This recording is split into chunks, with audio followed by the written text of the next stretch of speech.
지난 석주간 오늘까지 넉 주째죠. 시리즈로 말씀을 드렸습니다. 지난 석주 전에는 무엇을 바라보고 있는가 라는 제목을 가지고 말씀을 드렸고요. 그리고 두 주 전에는 무엇을 생각하는가, 그리고 지난주는 무엇을 선택하는가 라는 제목을 가지고 말씀을 드렸습니다.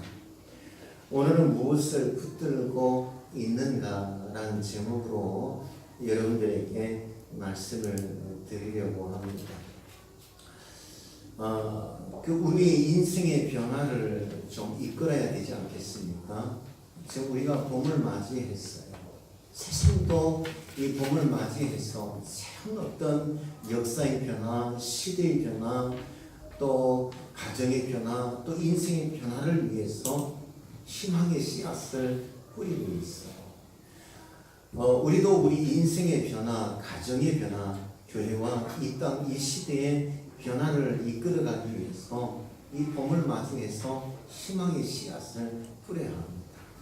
그래서 우리는 무엇을 바라보고 또 무엇을 생각하고 무엇을 선택하고 그리고 오늘은 무엇을 붙들고 살아가는지를 우리는 깊이 주님 안에서 고민할 필요가 있습니다.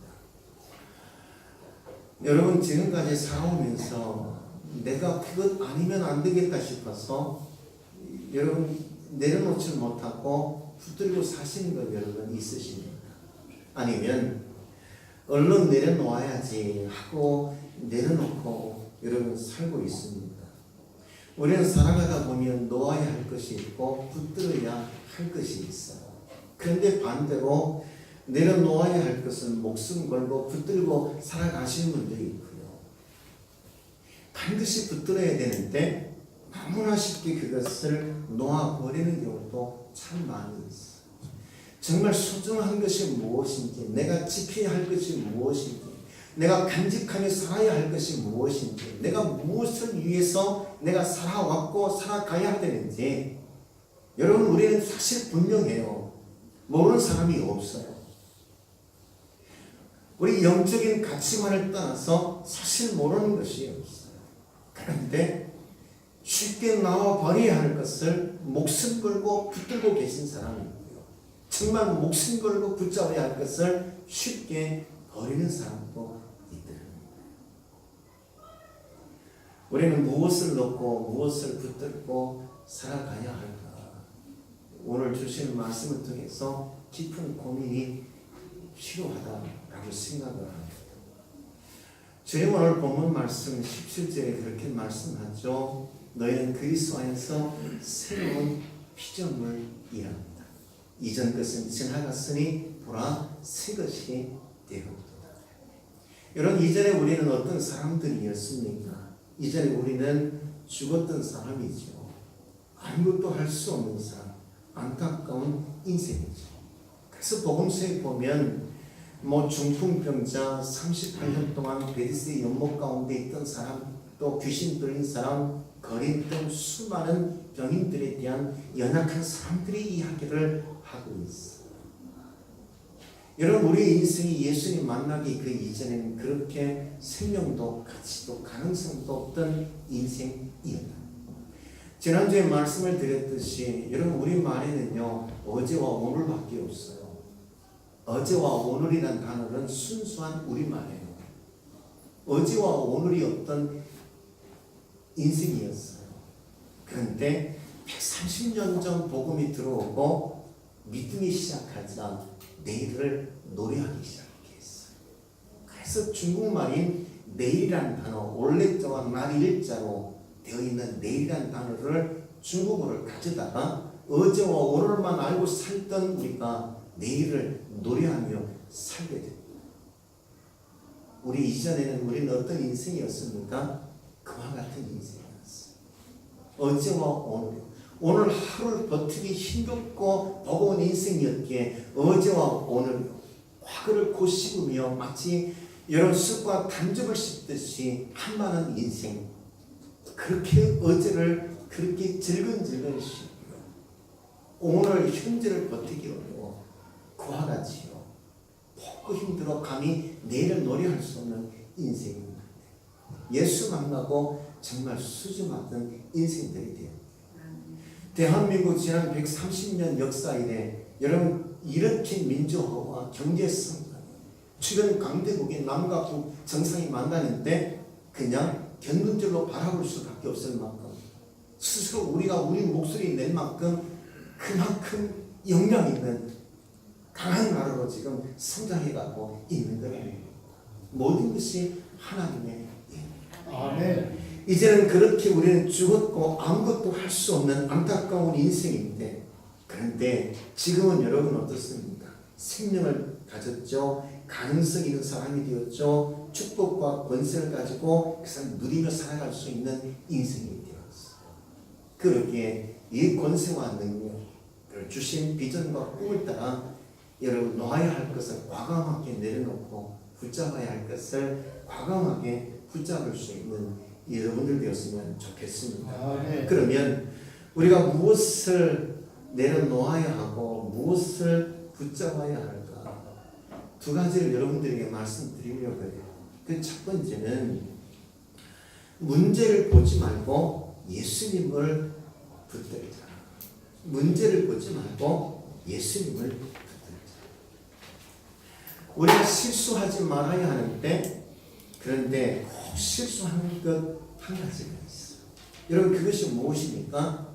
하나님의 뜻이 무엇인지, 하나님의 뜻이 어디 있는지 묻지 않고 우리가 살아가고 있다는 거예요. 조금 좀 말이 과할지는 모르지만 우리에게 치명적인 실수가 있는데 그 실수는 하나님의 뜻이 어디 있는지를 묻지 않고 우리가 살아가고 있다는 거예요. 여러분 믿음이 있지 않습니까? 하나님을 신뢰합니까? 그분을 믿으시죠?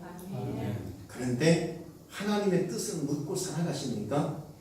아니면 그냥 내 생각, 내 감정, 느낌 또는 상식에 따라 세상의 원리에 따라 그렇게 살아가고 있습니까? 우리가 하나님께 묻기는 물을 것 같아요. 그런데 여러분 내 삶을 들여다보면 사실 그렇게 많이 하나님의 뜻을 물으면 내가 인생을 살아가는 것 같지 않아요.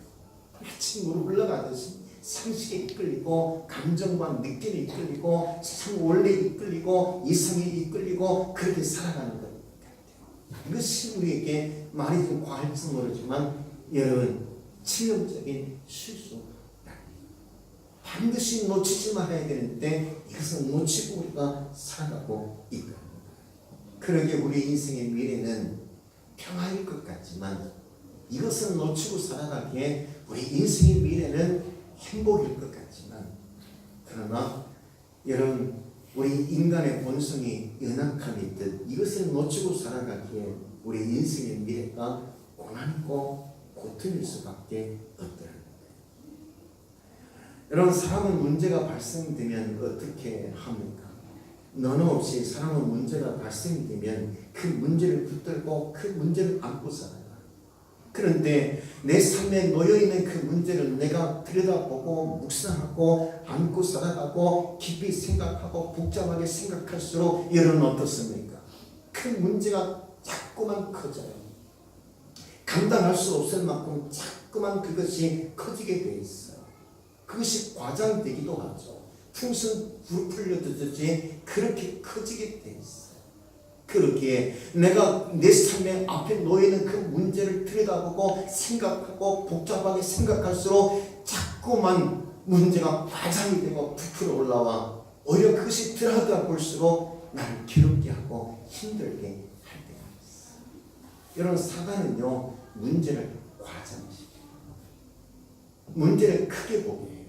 그리고 우리 속에 염려와 근심과 두려움을 살짝 넣어줘요. 그렇게 내 속에 사단이 넣어준 염려와 근심과 두려움으로 해서 우리는 잘못된 선택을 할 때가 있어요. 여러분 어떤 사람이 실패합니까? 교만한 사람이요. 교만은 패망의 선봉이라 그러죠. 그런데 그 교만만 그 사람이 무너지는 것이 아니에요. 우리 안에 사단이 넣어준 두려움과 염려와 근심으로 우리가 무너져 있는 거예요. 여러분, 교만과 자만만 영적 질병이 아닙니다. 사단이 우리 속에 넣어준 염려와 근심이라는 것이 여러분 악한 영적 질병이에요. 이것은 여러분 몰아내야 합니다. 그러므로 사도 바울은 빌립보서 4장 7절에 말씀하죠. 많은 것도 염려하지 말고 기도와 간구로 너희 구할 것을 하나님께 감사함으로 구하라. 아멘. 염려란 질병을, 근심이란 질병을 몰아내시는 여러분이 되기를 주 이름으로 축원드립니다. 아멘. 반면 하나님의 말씀을 묵상하면 묵상할수록 여러분 어떻습니까? 하나님의 능력이 과장되게 되어 있어요. 이왕 과장하려면 우리 삶의 문제를 과장하는 것이 아니라 하나님의 말씀, 하나님의 능력을 과장하실 수 있는 여러분이 되기를 주 이름으로 축원드립니다. 아멘. 베드로가 성전 미문에 앉아있는 안전뱅이에게 은가금은 내게 없거니와 내게 있는 것으로 내게 주노니 일어나 걸어라. 아멘. 여기까지는 과장됐어요. 모세가 이스라엘 백성들을 이끌고 홍해 앞에 섰어요. 다윗이 물맷돌 5개를 가지고 골리앗 앞에 섰어요. 여기까지는 믿음이 과장됐어요. 비웃을 수 있습니다. 말도 안 돼. 홍해가 어떻게 갈라져? 어떻게 안전뱅이가 일어날 수 있고, 어떻게 골리앗이 쓰러지고 병든 자가 치유받고, 어떻게 이 땅에서 한평생 살다가 죽으면 끝났지 어디 천국이 있어? 그럴 수 있죠. 그런데 안전뱅이가 일어나고요. 홍해가 갈라지고 골리앗이 쓰러지고 병든 자가 치유받고 이 땅에 한 병에서 살아가다가 죽은 것 같은데 나사로와 아브라함의 품에 안기듯 그 영혼이 주님 품에 안기 영혼이 주님과 함께 살게 되더라는 거예요. 아멘. 문제를 과장하지 말고 하나님의 능력을 과장하실 수 있는 여러분이 되기를 원합니다. 아멘. 우리는 과정법에 익숙한 사람이잖아요. 조그만 것도 굉장히 크다. 3kg로 참자 하나만 가지고도 안 됐어요. 참기름이라는 거예요. 요즘에는 교회 간판도 그냥 뭐 예수 그리스도의 교회 뭐 여러 가지 그러는데 참 예수교회 있더라고요. 참 예수가 어딨고 그냥 예수가 어딨겠습니까? 우리는 과정법에 익숙해 있거든요.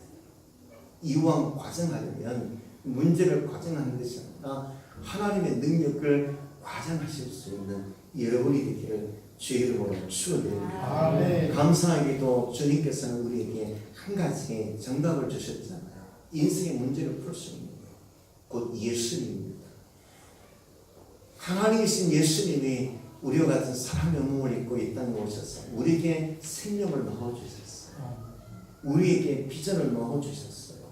우리를 만져주시는 주님이십니다. 삶에 꼬인 문제를 풀어주시는 주님이십니다. 우리가 가야 할 길을 가르쳐 주시는 주님이십니다. 아멘. 우리가 삶의 문제를 내려놓고 예수님을 붙잡아야 될 분명한 결정적인 이유가 오늘 본문 말씀에 소개되어 있어요. 14절 말씀 우리 함께 읽겠습니다. 14절 시작. 그리스도의 사랑이 우리를 강구하시는 우리가 생각하건대 한 사람이 모든 사람을 대신하여 죽었은즉 모든 사람이 죽는 것이라. 아멘. 여러분, 우리가 생각하건대 한 사람이 모든 사람을 대신하여 죽었은즉 예수님께서 칭의 하나님이신 예수님께서 오셨어요. 그리고 그가 죽으심으로 생명을 우리 속에 넣어주셨어요. 여러분, 예수님을 붙들어야 될 경건적인 결정적인 이유가 여기 있습니다. 그분께서 죽음과 사망의 문제를 우리의 죽음과 사망의 문제를 해결해 주셨어요. 아멘. 여러분, 우리의 죽음과 사망의 문제를 해결해 주신 주님께서 다른 그 신들 해결해 주시지 않으시겠습니까? 인생의 갈림길에 서 있는 날, 여전히 무거운 돌덩이를 내려놓을 수 없어 안고 있는 날, 그대로 그렇게 멈춰서 있기를 원하실까요? 수많은 인생의 문제를 안고 살아가는 저희들을 위해서 친히 하나님이신 예수님이 오셨어요. 그리고 생명을 넣어주셨어요. 아멘. 비전을 넣어주셨어요. 아멘. 우리에게 십자가로 그와 같이 모든 죄로부터 자유함, 그리고 하나님의 좋은 것으로 우리의 좋지 못한 모든 것들을 바꾸어 주셨어요. 아멘. 그러므로 십자가 그늘 밑은 즐거운 교환의 현장입니다. 우리가 예배 속에 안 좋은 것을 가지고 나오면 십자가 그늘 밑에서 잘 왔어. 그리고는 하나님의 좋은 것으로 다 바꾸어 주시는 주님이십니다. 아멘. 특별히 우리가 죽음을 이겼고요, 삶을 이기고 오늘도 역전의 명수로 오늘을 살아가는 것 아닙니까? 주님으로 늘 그렇게 한판 뒤집기 승리를 하시며 역전의 명수로 이전보다 더 나은 삶을 향해서 주님을 붙들고 소망 중에 살아가시는 여러분이 있기를 주 이름으로 축원드립니다. 아멘. 문제를 보지 말고 절망을 보지 말고 주님을 붙드십시다. 예수 보혈이 이기고 여러분 예수의 능력이 이기고 예수의 사랑이 이기고 그 주님을 믿는 믿음이 모든 것을 이기는 것입니다. 아멘. 여러분 이렇게 말씀드려도 믿지 못하겠다라고 말하실 분도 있어요. 주님은 우리에게 이해를 요구하는 것이 아니라 믿음을 요청하세요. 여러분 우리의 이해가 능력의 조건이 아니에요. 믿음이 하나님의 능력의 조건이에요. 그러므로 무엇인가를 이해하려고 애를 써야 되지만 그렇다 할지라도 이해하려고 애를 쓰기보다는 믿어질 수 있도록 하나님 내게 믿음을 달라고 끊임없이 믿음을 일으킬 수 있는 여러분이 됐으면 좋겠어요. 아멘. 여러분 이해가 하나님의 능력의 조건이 아니에요. 믿음이 하나님의 능력을 일으키는 거예요. 아멘. 여러분 예수님 마리아의 몸으로 예수님이 오셨어요. 세상 사람들은 못 믿겠대요. 이해가 안 되니까. 그러나 세상 사람들은 이해하려 하지만 여러분은 그 사실 그대로 믿으실 수 있는 여러분이 되기를 주 이름으로 축원드립니다. 아멘. 여러분 두 번째는 방법을 찾지 말고 비전을 목적을 붙드십시오. 우리가 문제가 생기면 사람은 어떤가요?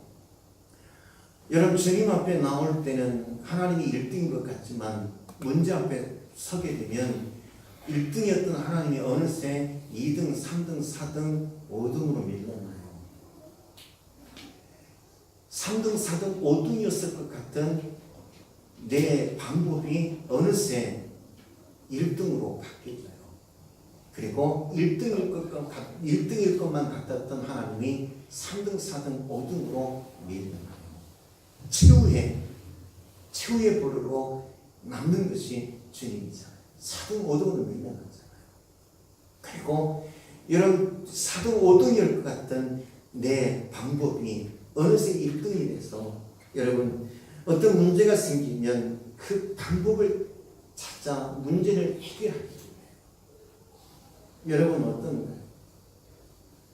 많이 생각하고 깊이 생각하고 복잡하게 생각합니다. 물론 그렇게 해야 합니다. 안 하면 문제가 있죠. 그러나 많이 생각하고 깊이 생각하고 복잡하게 생각한다고 무엇이 달라지나요? 때로는 오히려 더 우리를 괴롭히고 힘들게 할 뿐이에요. 그렇게 현재 문제 해결을 위한 방법을 찾지 말고 삶의 무엇을 찾으라? 목적을, 비전을 찾으라. 하나님은 우리 모든 사람을 지을 때 특별한 나를 향한 계획이 있으십니다. 하나님께서 나를 부르실 때 나를 향한 특별한 목적을 가지고 계신 하나님이십니다. 아멘. 그러므로 리그 오렌이란 미국의 세돌백 교회 목사님이 계십니다. 이분이 쓰신 책 가운데 여러분 너무나 잘 아는 책이 있죠. 목적이 이끄는 삶이라는 책이에요. 무려 10여 년 전, 한 7, 8년 전 한국에 엄청난 열풍이 일어났고요. 교회에서 40일 동안 목적 이끄는 삶을 통해서 말씀을 강의도 하고 또 새벽 기도도 인도하고 선포식도 하고 그 어떤 그 결의를 다지기도 하고 그랬던 적이 있어요. 리그 오렌이 제시하는 목적 이끄는 삶 5가지 주제가 있는데 하나님의 기쁨을 위해서 하나님의 가족으로 예수를 닮아가도록 섬기기 위해서, 그리고 사명을 위해서 주님은 나를 지으셨고 나를 부르셨고요. 그런데 여러분 어떤가요? 또 다시 우리는 실수하죠. 조금 전에 말씀을 드렸듯이 좀 과한 표현인지 모르지만 치명적인 실수 하나가 있는데, 하나님께 나를 지으신 목적이 무엇인지, 나를 오늘 부르신 목적이 무엇인지, 내가 지금 이 문제 앞에 서 있게 됐는데 나로 이 문제 앞에 서게 하신 이유가 무엇인지, 이 고난과 이 갈림길 앞에 나로 서게 하신 이유와 목적이 무엇인지, 그것을 하나님께 묻지 않는다는 거예요. 성경은 우리에게 끊임없이 말씀합니다. 나를 창조하신 목적이 있고, 지금 이 순간 나를 부르신 목적이 있고, 이 고난 앞에 나를 세우신 목적이 있고, 이 갈림길 앞에 나를 세우신 목적이 있대요. 아멘. 그런데 우리는 그 문제 앞에서 하나님께 묻지 않을 수 있어. 이것이 우리의 결정적인 또 다른 실수입니다. 우리를 지으신 목적이 있고 부르신 목적이 있어요. 그리고 내가 삶의 고난을 만나는데 고난 앞에 서게 하신 이유가 있대요. 이 갈림길 앞에 나를 세우신 목적이 있고, 내 삶의 문제 앞에 서게 하신 목적이 있어요. 그러므로 여러분, 방법을 찾지 말고 먼저 왜 이 고난을 내게 주셨습니까? 나로 이 갈림길에 무엇을 선택하기를 원하십니까? 내가 지금 무엇을 하기를 원하십니까? 나로 주여 창조하시고 부르신 이유가 무엇입니까? 내가 어떤 삶을 살아가기를 주님 원하십니까? 하고 물으실 수 있는 여러분이 되기를 주의 이름으로 축원드립니다. 아멘. 그러므로 하나님의 뜻을 따라 여러분, 하나님께서 여러분이 넣어주시고자 하셨던 그 목적을 이루며 살아가시는 여러분이 되기를 원합니다. 아멘. 하나님은 저와 여러분을 친히 지으시고 아무렇게나 살기를 원하시지 않았어요. 우리가 아이를 낳을 때 그냥 안 낳아요. 그 아이가 살아가며 행복해지기를 원하죠. 뛰어나기를 원합니다. 성공적인 인생을 살아가기를 원합니다. 다 좋은 만남 갖기를 원하고요. 원하는 것 다 이루며 살기를 원하잖아요. 아무렇게나 나와서 기르는 부모들도 물론 있겠지만 대부분의 여러분 모성이나 부성에는 그런 것 아니지 않습니까? 아버지와 어머니의 그 사랑은 내가 행복해지기를 원하는 거예요. 하나님은 나를 지으셨는데 아무렇게나 그냥 망가진 채 살아가기를 원하시는 분이 아니시라는 거예요. 내 아버지, 내 어머니보다 더 위대하신 하나님이고 더 크신 사랑을 가지신 하나님이요. 얼마나 우리를 사랑하냐면 독생자 아들 예수 그리스도, 아니 당신이 지금 사람의 몸을 입고 이 땅에 오셔서 죽기까지 우리를 사랑하시는 하나님이시죠. 아멘. 그렇기에 내가 행복해지기를 원하고 좋은 것을 선택하기를 원하고 옳은 길을 걸어가기를 원하고 하나님의 기쁨과 영광 그리고 내게 주신 사명을 따라 살아가기를 원하시는 하나님이시다. 아멘. 결정적인 승부처, 인생의 문제 앞에 어떤 특별한 상황과 환경 앞에서 머뭇거리지 마시고 그 하나님 2등, 3등, 4등, 5등으로 최후의 보루로 남기는 것이 아니라 1등 하나님, 먼저 하나님 찾아 하나님 어떻게 할까요? 무엇 하기를 원하십니까? 어떤 선택을 원하시나요? 나를 통해서 이루고자 하시는 게 무엇입니까? 라고 물으실 수 있는 여러분이 되시기를 주의 이름으로 축원드립니다. 아멘. 우리가 결심해야 합니다.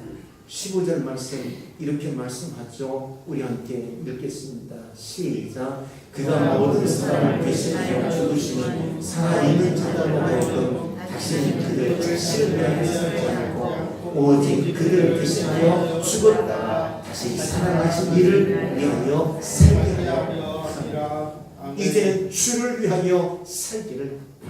아멘. 주님께서 내게 원하시는 것이 무엇입니까? 우리 주님 마음에 있는 나를 향한 하나님의 비전, 하나님의 목적을 이루며 살기를 원하시는 하나님이시랍니다. 아멘. 우리는 새로운 피조물로서 축복과 권세를 지닌 자로 이것을 누리며 살아가시는 우리가 되었으면 좋겠다. 문제 해결할 방법을 찾지 말고 살아갈 목적을 분명히 주님께로부터 찾을 수 있는 여러분들 되었으면 좋겠습니다. 아멘. 우리가 그리할 때 진정한 삶의 변화가 시작되게 되어 있습니다. 축복의 기회로 변하게 되고 상처가 사명으로 변하고 한순간 눈물이 찬양으로 변하고 포기하고 싶던 삶이 다시 시작하고 싶은 마음으로 가득 차게 되고 죽고 싶던 마음이 다시 살아보고 싶은 마음으로 변하게 되고 쌓여갔던 불평이 넘치는 감사와 기쁨으로 변하게 될 겁니다. 아멘. 붙들고 있는 것 내려놓고 진짜 붙잡아야 할 그것 붙잡을 수 있는 여러분 되었으면 좋겠습니다. 아멘. 내려놓아야 되는, 진작에 내려놓아야 되는데 목숨 걸고 붙들고 있는 것 있으십니까? 목숨 걸고 붙잡아야 될 정말 소중한 것 있는데 내 가족을 잃으면 안 되고요. 내가 사는 생업도 교회도 이 땅도 그 어떤 것도 잃어버리지 말아야 돼요. 정말 목숨 걸고 붙잡아야 되는데 대충 그냥 놔버린 것은 없는지. 물론 그럴 분 아니 계시겠죠. 놔야 할 것 놓고 붙잡아야 할 것 목숨 걸고 붙잡고 계신 줄 믿습니다. 이제는 나 혼자 외롭게 그것을 붙잡고 계시지 마시고요. 힘들게 나 혼자 그 붙들고 계시지 마시고 어린아이가 부모를 의지하듯 전능하신 하나님, 나를 너무나 사랑하시는 그 하나님, 그 하나님께 나 혼자 버겁고 힘들게 붙들지 말고 도움을 요청해서 그분이 나를 위해서 죽기까지 하시는데 무엇인들 원하시겠습니까? 좀 도와주세요. 그분의 손에 맡겨서 살아가시는 여러분이 되기를 주 이름으로 축원드립니다. 아멘. 정리합니다. 문제를 붙들지 말고 예수님 붙드십시오. 방법을 붙들지 말고 여러분 삶의 비전, 목적을 붙드십시오. 여러분의 삶이 행복해지기를 주 이름으로 강력하게 축원드립니다. 아멘. 잘 되기를 주 이름으로 강력하게 축원드립니다. 아멘. 여러분은 소중합니다. 귀합니다. 하나님에게 단 하나밖에 없는 귀한 주님의 정도입니다. 아멘. 기도하겠습니다. 하나님 감사합니다.